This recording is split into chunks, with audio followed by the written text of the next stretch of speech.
श्री राधे। मैं Deepak Sharma D media times में श्रीमद् भागवत कथा के 7वें दिवस पर एक बार फिर आपका स्वागत करता हूं। दोस्तों, भागवत मिशन परिवार के तत्वावधान में गिरिराज संघ परिवार विश्वकर्मा जयपुर के 25वें वार्षिक उत्सव पर गौ माता सेवा 108 श्रीमद् भागवत कथा ज्ञान यज्ञ समारोह का आज विराम दिवस है।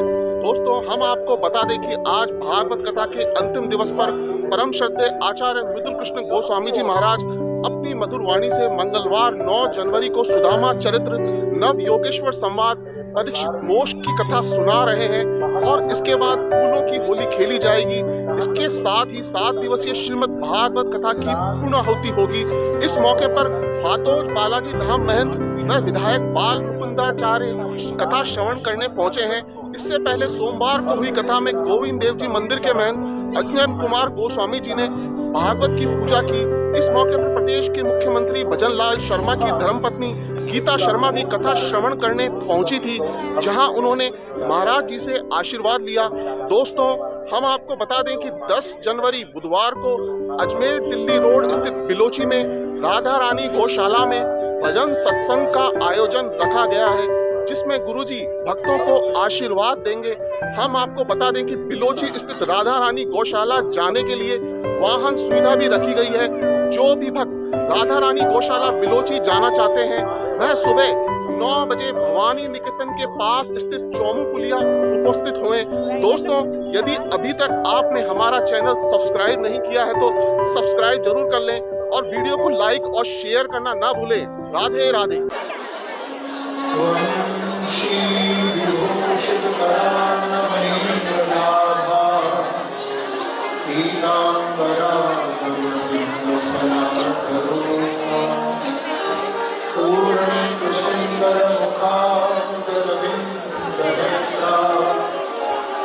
कृष्ण परम तत्त्वमहं न जानामि।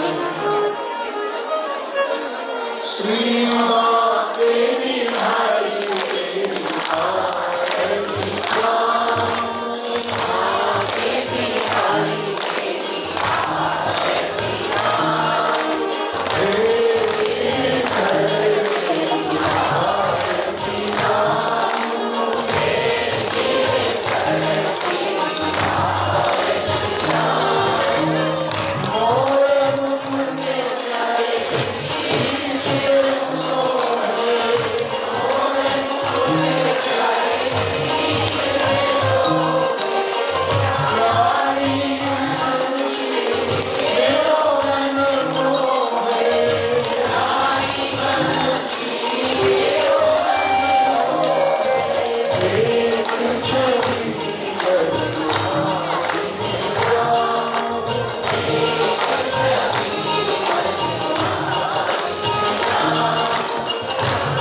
गुरु श्री रामदेव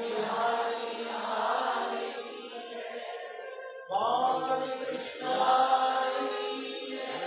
श्रीमद् भागवत महापुराण श्री गोविंद भगवान जय जय श्री राधे जय जय श्री राधे जय जय श्री राधे।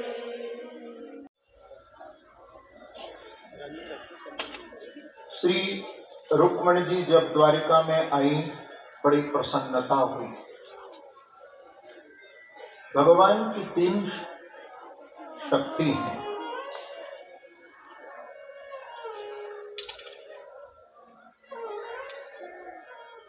श्री, भू और लीला। श्री रूप हैं श्री रुक्मणी जी। श्री माने लक्ष्मी, भू माने पृथ्वी, सत्यभामा जी, और जो लीला शक्ति है वो है श्री राधा रानी। रुक्मणी जी ने कल आपने सुना था कि ये प्रार्थना की थी कि नमस्ते त्वाम्बिके विष्णम स्वसंतान युताम शिवाम भूयात पतिर्मे भगवान कृष्णस्तदन मोदता।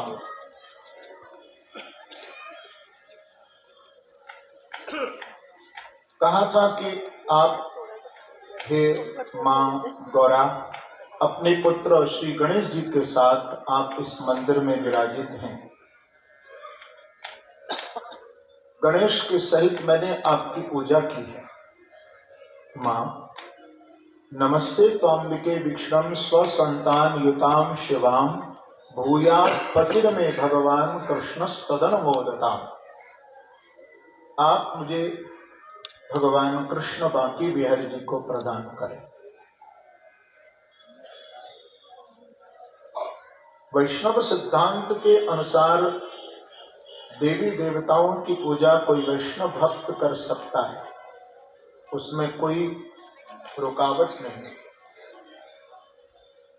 परंतु उसका लक्ष्य केवल भगवान ही होना चाहिए। जैसे रुक्मणी जी पूजा कर रही थी माता गौरा की और श्री गणेश जी की, और मांग किसको रही थी? बांकी बिहारी कृष्ण को। आपने देखा जब गोपियों ने भगवान, परसों आपने कथा सुनी थी, कात्यायनी महामाये महायोगिन्नधीश्वरी नंद गोप सुतम देवी पति में कुरते नमः। गोपियों ने कात्यायनी देवी की पूजा की, और कात्यायनी देवी की पूजा के उपरांत क्या मांगा कि भगवान श्री कृष्ण पति रूप से प्राप्त हो। देखो भक्ति का प्रारंभ कैसे होता है, भगवत प्रेम का प्रारंभ कैसे होता है। प्रेम से कहो श्री राम। हम एक बोझ अपने सिर पर लिए हुए घूमते हैं, लेकिन बहुत से लोग मेरे से पूछते हैं कि गुरुदेव, हमारे जीवन में भक्ति का प्रारंभ, भगवत प्रेम का प्रारंभ कैसे हो। उसका स्वरूप क्या है? भैया उसका स्वरूप यही है कि न मैं करने वाला हूं, न मैं कर सकता हूं, मैं हूं ही नहीं। क्या? मैं करने वाला नहीं, न मैं कुछ कर सकता हूं। ऐसा मन में जब भगवान के प्रति हमारा समर्पण भाव होता है, तब जो है अनन्य प्रेम का उदय होता है। न अन्य अनन्य, ये क्या है? माने जैसा कि गीता में भगवान ने अर्जुन को कहा था कि अर्जुन तू ये अपने सिर पर बोझ लेकर के क्यों चल रहा है? तू है किस खेत की मूली? कितना समझाया, कितना समझाया, कितना समझाया। 18 अध्याय में 6 अध्याय में कर्म के बारे में, ज्ञान के बारे में, भक्ति के बारे में कितना कितना प्रभु ने 700 श्लोकों में अर्जुन को व्याख्यान कर दिया। इतना होगा। और फिर अंत में यही समझाया कि सर्वधर्मान् परित्यज्य मामेकं शरणं व्रज अहं त्वा सर्वपापेभ्यो मोक्षयिष्यामि मा शुचः। ये समझाया प्रभु ने कि तू अपना बोझ मेरे पर छोड़। प्रेम से कहो श्री राम। इस बोझ को लेकर के क्यों चल रहा है? तू कुछ कर सकता है? परेशानी होगा। न तू कुछ करने वाला है, न तू कुछ कर सकता है। तू तो केवल निमित्त मात्रम, तू केवल निमित्त है।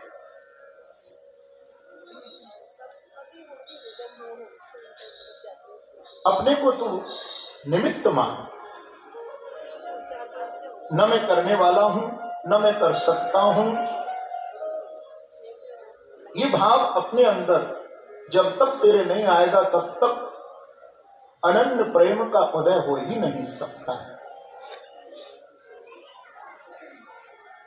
रुक्मिणी जी ने अपना संपूर्ण भार, गोपियों ने संपूर्ण जो भगवान गीता में बोले थे। मेरे से किसी ने पूछा था, गुरुदेव हम बहुत बार कथा सुनते हैं और बहुत बार कथा सुनने के बाद मन में एक बात आती है कि इस कथा का सार क्या है, तत्व क्या है? तो आप नोट कर लीजिए। श्रीमद् भागवत का सार है श्रीमद् भगवत गीता का 18वें अध्याय का 66वां श्लोक। प्रेम से कहिए श्री राम। ये भागवत का सार तत्व है। आपको समझना हो तो गीता का 66वां श्लोक है, सर्वधर्मान् परित्यज्य मामेकं शरणं व्रज। ठाकुर जी कह रहे हैं कि तू मेरी शरण में आ जा। तू अपना बोझ लेकर के मत चल। सभी पापों से छुटा करके मैं तुझे मोक्ष प्रदान करूंगा। बस हमें तो प्रभु की शरणागत होना चाहिए। भगवान श्री कृष्ण तो कृपामय है और जीव जिस भाव से बांके बिहारी जी की शरण में जाता है, मेरे बांके बिहारी उसका कल्याण करते ही है।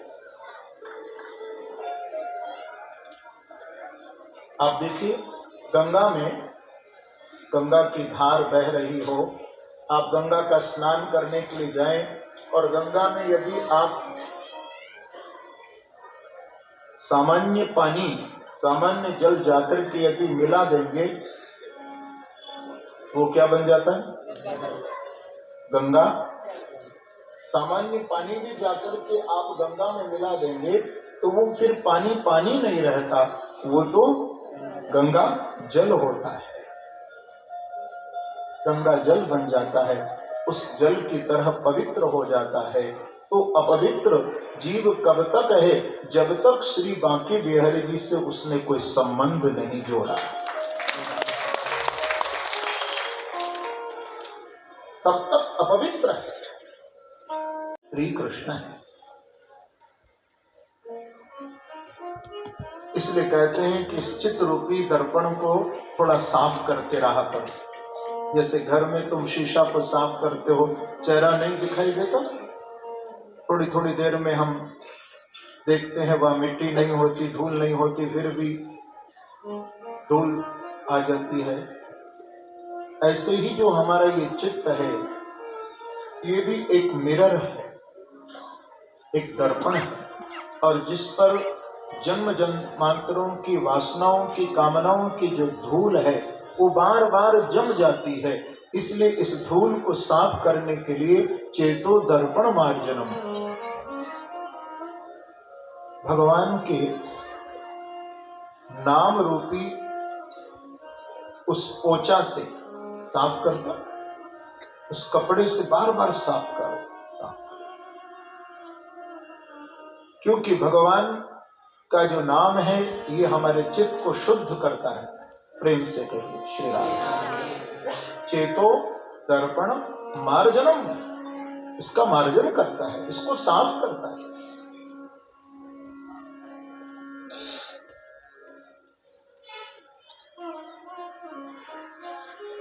और जो भगवान का नाम जप करते हैं, मेरे कृष्ण मेरे बांके बिहारी उनको अत्यंत प्रेम करते हैं।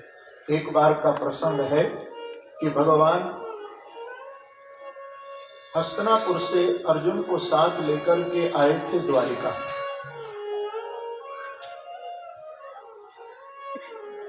उस दिन महाभारत के समय तो किसने रथ चलाया था अर्जुन का? किसने चलाया? श्री कृष्ण ने। लेकिन उस दिन जो है अर्जुन चलाकर के रथ आए थे, हस्तिनापुर से द्वारिका गए। तो ड्राइविंग करके, लंबी ड्राइविंग थी,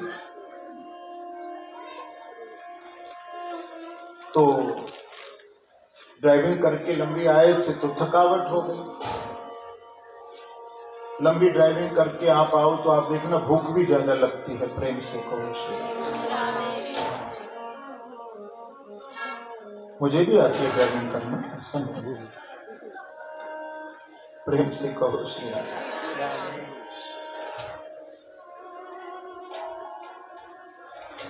हमको पूज्य बड़े गुरुदेव ने ड्राइविंग, उनसे हम सीखे तो उनको भी आती, क्योंकि वो थोड़ा ड्राइवर को रखते तो थे, लेकिन उनको लगता था कि थोड़ा कोई जैसे तंबाकू खाने वाला हो, कुछ पान, तो बार बार पीक करना उनको थोड़ा अच्छा नहीं लगता था। तो उन्होंने कहा हमको कि तुम ड्राइविंग सीखो और कहीं मुझे जाना हो तो तुम लेके जाना। प्रेम से कहो श्री राम। तो हमको सीखना पड़ा गुरु आज्ञा करिए से। गुरु आज्ञा तो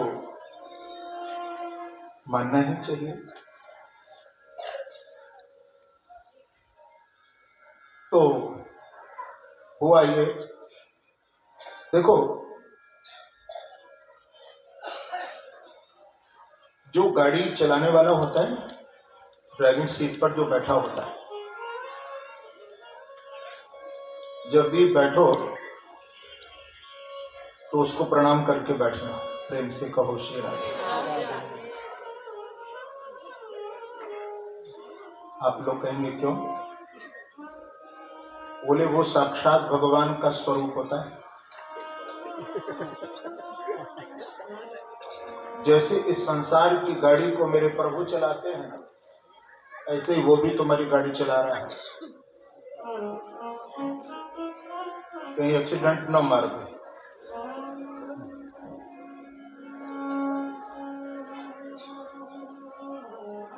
देखो भगवान के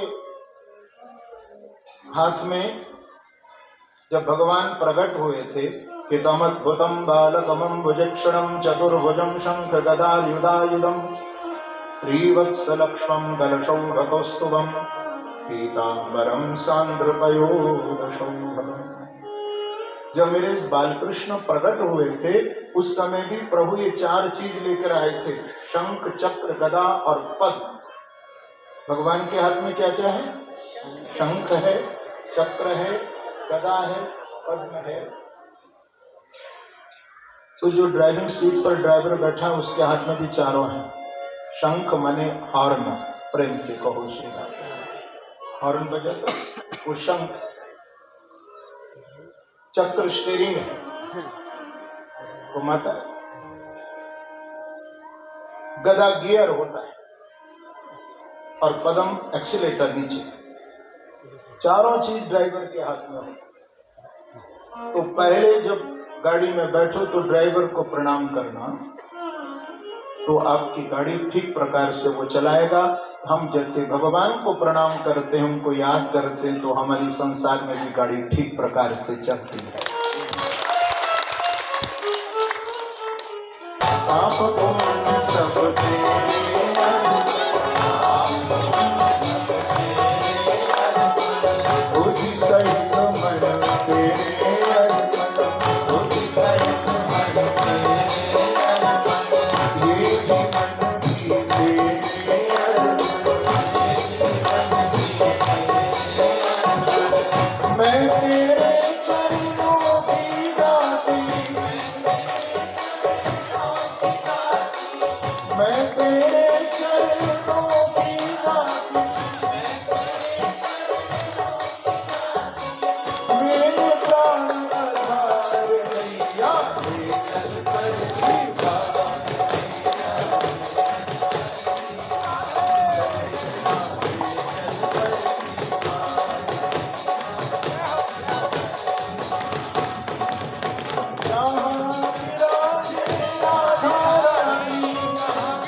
तेरी आस लगा बैठी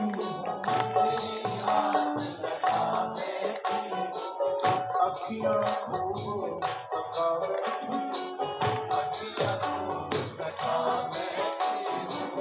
अपना आप लुटा बैठी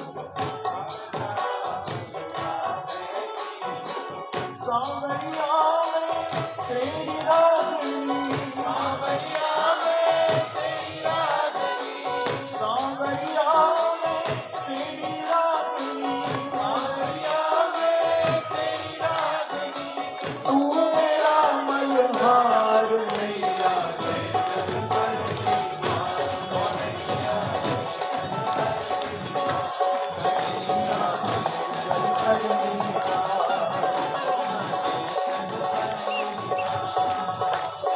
जहाँ भी राधे राधा रानी जहाँ भी राधे महारानी अलमेली सरकार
ये भजन भी उसी संत का है।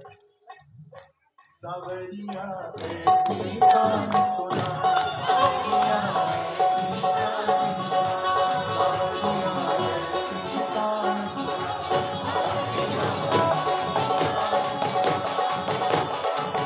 ऐसी कान सुना सवरिया ऐसी कान सुना सवरिया ऐसी कान सुना सवरिया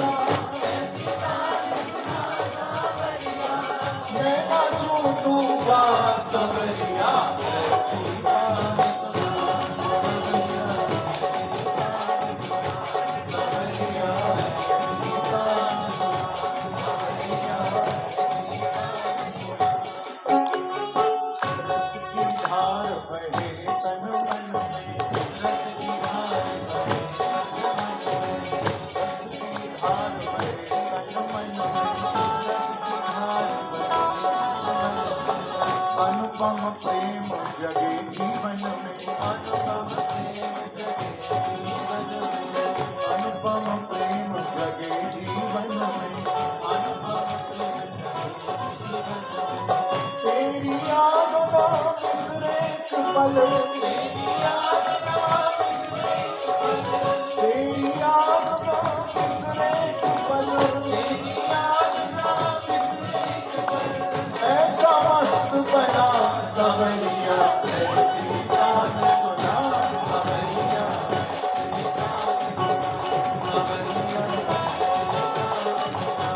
सवरिया ऐसी कान सुना सवरिया पीछे वाले भक्त दिया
वृंदावन में बसा कमलिया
उनसे हमें मिला समरिया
हरि हरि के मन की पुतलाई,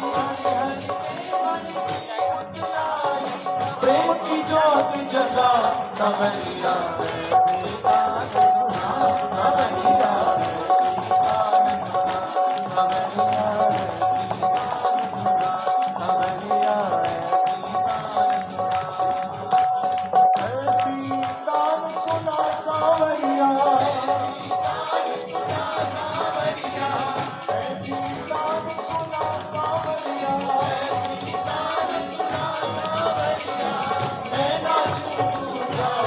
Thank you.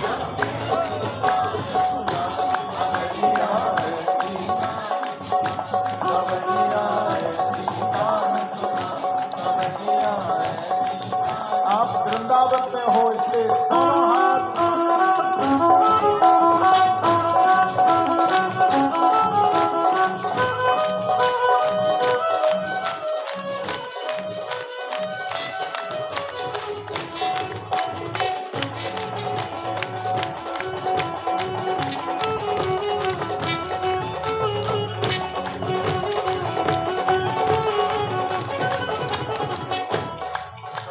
जय राधे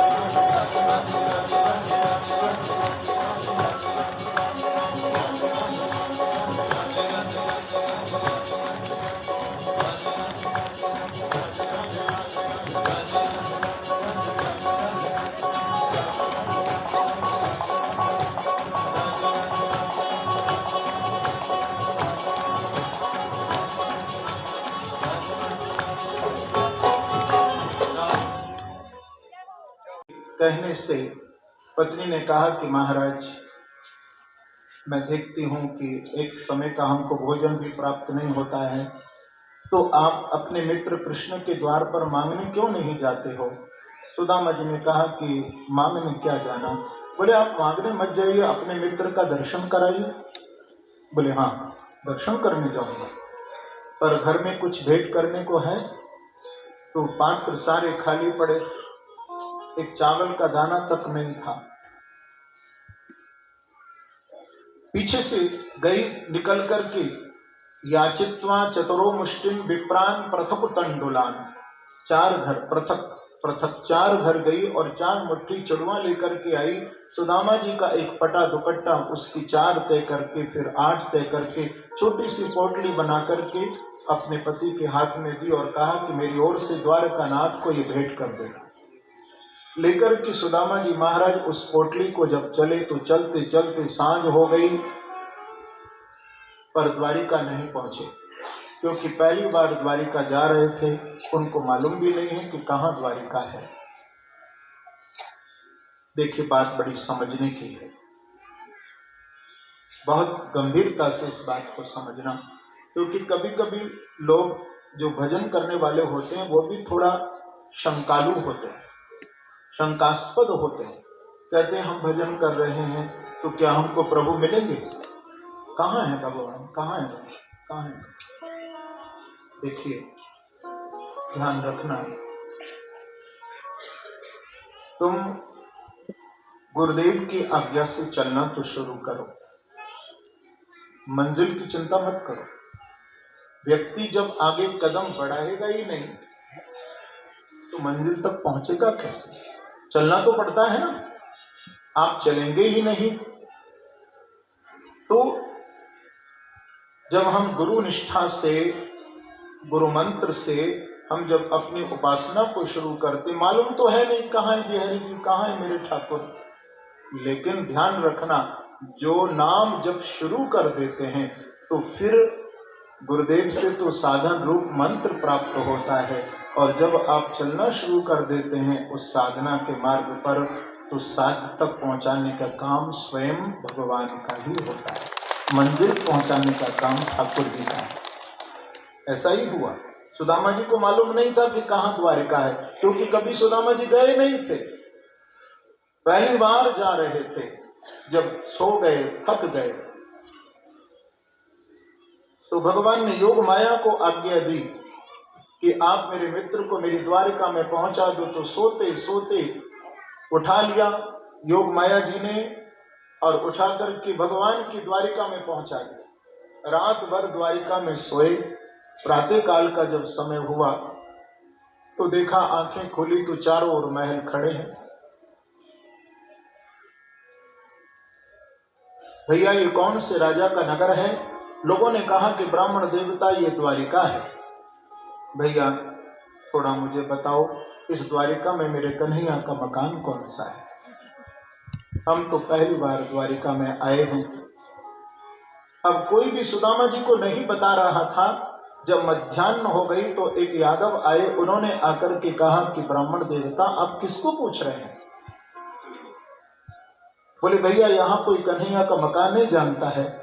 तो वो मुस्कुराया, उसने कहा कि महाराज अपराध क्षमा करिए, आप एड्रेस गलत पूछ रहे हैं।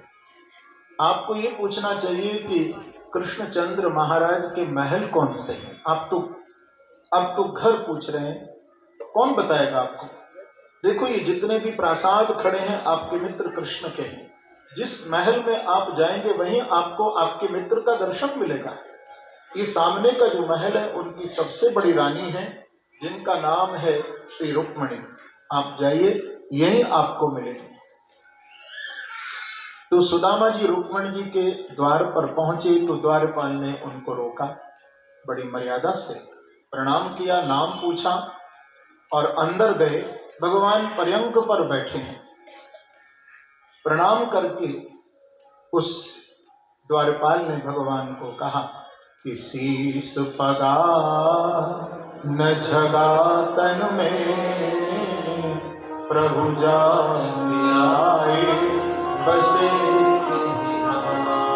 धोती पटी सी लटी दुपटी, पानम को नहीं द्वार खड़ो द्विज दुर्बल रहो चकिसो वसुधा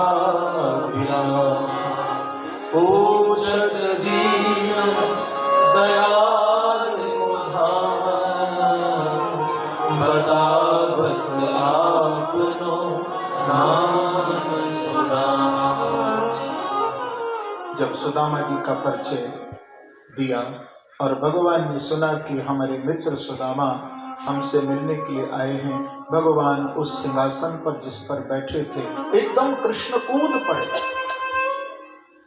और सुदामा सुदामा कहते हुए जो द्वार पर आए और आकर के मेरे बांके बिहारी ने अपनी गोद में अपने मित्र सुदामा को उठा लिया, लेकर के भगवान अंदर गए। रुक्मिणी आदि रानियों को बड़ा आश्चर्य है, लेकर के अंदर प्रभु गए। कोई दूसरा आसन न बिछा करके जिस पर्यंक पर मेरे कृष्ण विराजित थे उसी सिंहासन पर अपने मित्र सुदामा को प्रभु ने विराजमान कर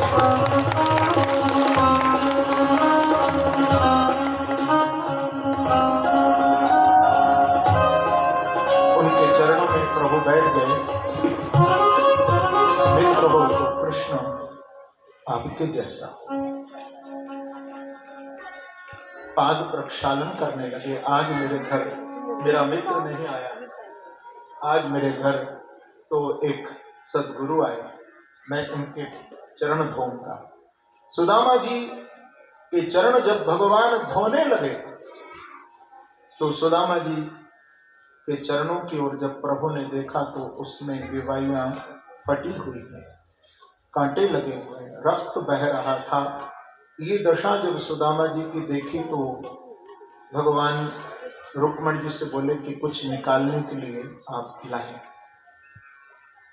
तो सुई लेने के लिए गई, थोड़ा उनको ढूंढने में विलंब हो गया, लेकिन भगवान के अंदर देख सुदामा की दीन दशा करुणा करके करुणा निधि रोए, पानी परात को हाथ छुओ नहीं, नैनन के जल सो पग।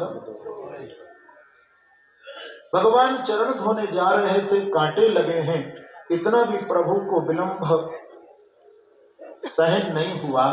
उसी समय अपने मुख कमल को सुदामा जी के चरणों तक लेकर के मेरे कृष्ण गए और अपने दांतों से सुदामा जी के पांवों में जो कांटा लगा था भगवान ने उस कांटे को खींच लिया अपने दांतों से, जैसे जन्म जन्मों के अपने सुदामा के दर्द को, दुख को मेरे बांके बिहारी ने दूर कर दिया। सारे कांटे उसके जीवन के हटा दिए। वो तो एक कांटा था, एक कांटा निकाल करके प्रभु बता रहे हैं, अपने भक्त को संकेत कर रहे हैं कि तेरे जीवन के अब कितने भी कांटे क्यों ना हो सुदामा, मैंने सारे कांटे हटा करके तेरे जीवन में फूल ही फूल बिछा दिए, फूल ही फूल। जब मेरे बांके बिहारी कृपा करते हैं तो उनकी कृपा तो बड़ी अद्वितीय होती है। सुदामा जी के चरण अपने आंसुओं के जल से प्रभु ने धोए, स्नान कराया, सुंदर वस्त्र पहनाए और भोजन किया, विश्राम किया। संधि काल के समय जब सोकर के उठे, सुंदर पर्यंक पर लेकर के भगवान बैठे और प्रभु ने वार्तालाप करना शुरू कर दिया। अपि ब्रह्मन् गुरुकुलात् भवता लब्ध दक्षिणात् समावृत्तेन धर्मज्ञ भार्योढ़ा सदृशी नवा। वार्तालाप करते करते भगवान ने पत्नी के बारे में पूछा सुदामा जी को। बोले मित्र, हमारी शादी हो गई, नाम सुशीला है, सब प्रकार से जीवन में आनंद है। देखिए, भगवान वार्तालाप सुदामा जी से कर रहे हैं, लेकिन कुछ गुरुकुल के प्रसंग भी सुदामा जी को याद करा रहे हैं, पर भगवान की नजर उस पोटली पर लगी है, क्योंकि सुदामा जी ने स्नान कर लिया, भोजन कर लिया, विश्राम कर लिया, लेकिन 4 मुट्ठी चावल की पोटली सुदामा जी की कांख में छिपी है। कन्हैया को भेंट नहीं कर रहे थे। अरे आए थे देने के लिए तो दे देते, क्या बात है, दे देते, लेकिन नहीं दे रहे थे। क्यों? बोले इसलिए नहीं दे रहे थे क्योंकि सुदामा जी महाराज को मालूम है कि यहां मेरे कन्हैया को बहुत बड़ी बड़ी गिफ्ट दी जा रही है, बहुत बड़े बड़े उपहार दिए जा रहे हैं, और मैं क्या ये 4 मुट्ठी चावल की पोटली देता हुआ इनको अच्छा लगूंगा? कहीं मेरे कृष्ण का अपमान न हो। मेरा अपमान हो जाए कोई बात नहीं, लेकिन मेरे बांके बिहारी का अपमान न हो, इस भाव को मन में रखकर के सुदामा जी उस 4 मुट्ठी चावल की पोटली को छिपाए बैठे थे। लेकिन भगवान अपने भक्त का मान बढ़ाते हैं। अपना मान टले टल जाए पर भक्त का मान न टलते। आज बार बार जब भगवान देख रहे थे सुदामा जी उस पोटली को छिपा रहे हैं, अब कहां तक छिपाएं, कितना उस पोटली को दबाएं। एक तो कपड़ा पहले ही फटा हुआ था, जब कसकर के अपनी कांख को दबाया कपड़ा फट गया, चावल गिरने लगे। उसी समय भगवान कृष्ण उछले और उछल करके भगवान ने सुदामा जी की कांख से उस 4 मुट्ठी चावल की पोटली को छीन लिया, और छीन करके भगवान खोलते हुए बोले कि मित्र, ये भाभी की प्रेम की भेंट को छिपा रहे हो, लाओ। इतना कह करके भगवान ने उस 4 मुट्ठी चावल की पोटली को खोला और उसने 1 मुट्ठी चावल खाया। भागवत में 1 मुट्ठी चावल का वर्णन है, लेकिन संत महात्मा कहते हैं कि 2 मुट्ठी चावल खाए। जब तीसरे मुट्ठी चावल खाने लगे तो एकदम पंखा नीचे गिर गया रुक्मणी जी के हाथ से। इशारा कर रही है कि भगवान आपने 1 मुट्ठी चावल खाया तो एक लोक का राज्य सुदामा को दिया, दूसरे मुट्ठी चावल आप खा लेंगे तो दूसरे लोग को भी आपने दे दिया, अब तीसरे मुट्ठी चावल भी आप खा लेंगे तो अपने भी रहने की कोई जगह सोची है? कहाँ रहे? तो भगवान रुक्मणी जी को इशारा करते हुए कहते हैं कि रुक्मणी जी, ये बात आपके मुख से शोभा नहीं दे रही। याद करें, यदि संसार में विप्र नहीं होते, आज वही विप्र, वही भूदेव आपकी पत्रिका लेकर के द्वारिका में मेरे पास आया था और मैंने आपका आकर के पाणी ग्रहण किया, तो आज मैं इस विप्र को कुछ दे रहा हूं तो आप मना मत करिए, मना मत करिए। दोनों के इशारे को सुदामा जी समझ रहे थे, कृष्ण और रुक्मणी जी के, सुदामा जी के आंखों में आंसू भर आए और भर कर के सुदामा जी ने कहा कि कन्हैया, इसके तो हम लायक भी नहीं हैं। जितना सम्मान परिवार के अंदर तुम मुझे दे रहे हो, कहाँ मैं और कहाँ तुम। फिर भी ये आपकी महिमा है, आपकी भक्त वत्सलता है कि आप इतना बड़ा सम्मान मुझे दे रहे हो। भगवान कहते हैं कि देखो मित्र सुदामा, तूने तो मुझे केवल ये चढ़ुआ दिए हैं। पत्रम पुष्पम फलम तोयम यो में भक्त्या प्रेक्षति। मुझे कोई पत्र चढ़ा दे, ठीक है चढ़ा दो। कोई तुलसी पत्र, कोई बिल्व पत्र चढ़ाओ। पर मैं एक बात कहा करता हूं कि तुलसी पत्र के साथ साथ, जैसे मैंने आपको कहा था कि आप प्रत्येक तुलसी पत्र पर श्री राधे लिख करके आप यहाँ देना, बिहार जी के चरणों तक आपकी सेवा जाएगी। लेकिन एक पत्र तुलसी पत्र है, एक विल्व पत्र है, पर एक श्रद्धा का पत्र भी है। उस पत्र के साथ श्रद्धा भी जरूर होना चाहिए। श्रद्धा पूर्वक वो पत्र माने तुलसी पत्र ठाकुर जी को प्रेषित करो। उस पत्र के साथ श्रद्धा भी हो। पत्रम पुष्पम, वो फल, वो पुष्प तो आप रोज चढ़ाते हैं मंदिर में, लेकिन उस पुष्प के साथ साथ एक पुष्प और है, बोले वो है निर्मल मन। वो भी ठाकुर जी को देना। फलम, फल भी आप चढ़ाते हो, मंदिर में ले जाते हो। फल भगवान को चढ़ाइए, लेकिन एक फल और है जिस फल का बार बार भागवत में संकेत हो रहा है, वो है हमारे कर्म फल। जब आप जाएं तो फल तो ले जाएं, लेकिन वो तो आपका प्रतीकात्मक है।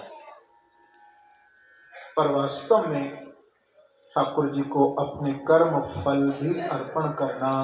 श्री कृष्णार्पणमस्तु, श्री कृष्णार्पणमस्तु। कर्म फल है।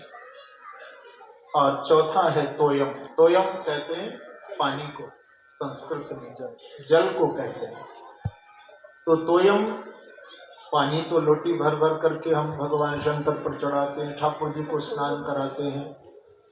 कराइए, जरूर कराइए, लेकिन कभी उनको स्नान कराते समय, जल से स्नान कराते समय, कभी आंखों के आंसुओं के जल से भी उनको थोड़ा स्नान करा देना।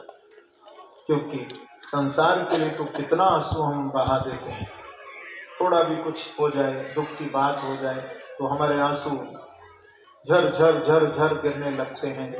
भैया वो आंसू तो पहले भी गिरे, आज भी गिरेंगे, आगे भी गिरेंगे, लेकिन जो आंसू आप बांके बिहारी जी के लिए, श्री राधा रानी के लिए यदि गिरा देंगे, तो आगे जो दुख के आंसू आने वाले हैं वो आपकी आंखों से मेरे बांके बिहारी निकाल देंगे। कभी दुख के आंसू नहीं।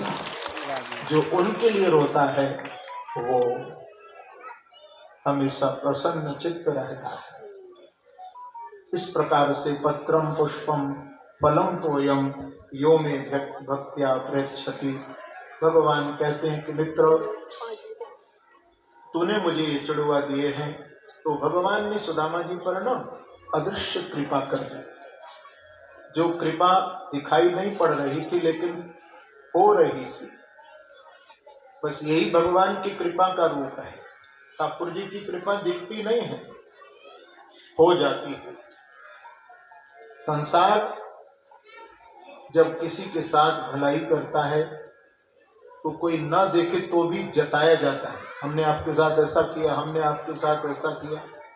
लेकिन हमारे बिहारी जी जिस पर कृपा करते हैं, अपनी कृपा को वो अदृश्य करते हैं, दर्शाते नहीं हैं, लेकिन कृपा करते हैं। ये तो आपने सुना है ना कि जो बादल गरजते हैं वो बरसते नहीं। संसार के लोग गरजते रहते हैं, लेकिन मेरे बांके बिहारी गरजते नहीं।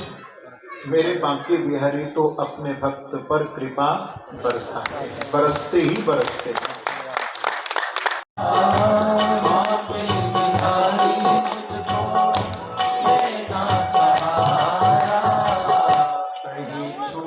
जाएगा दामन तुम्हारा, कहीं छूट जाएगा दामन तुम्हारा। आके बिहारी मुझको देना सहारा, आके बिहारी मुझको देना सहारा, कहीं छूट जाएगा दामन तुम्हारी।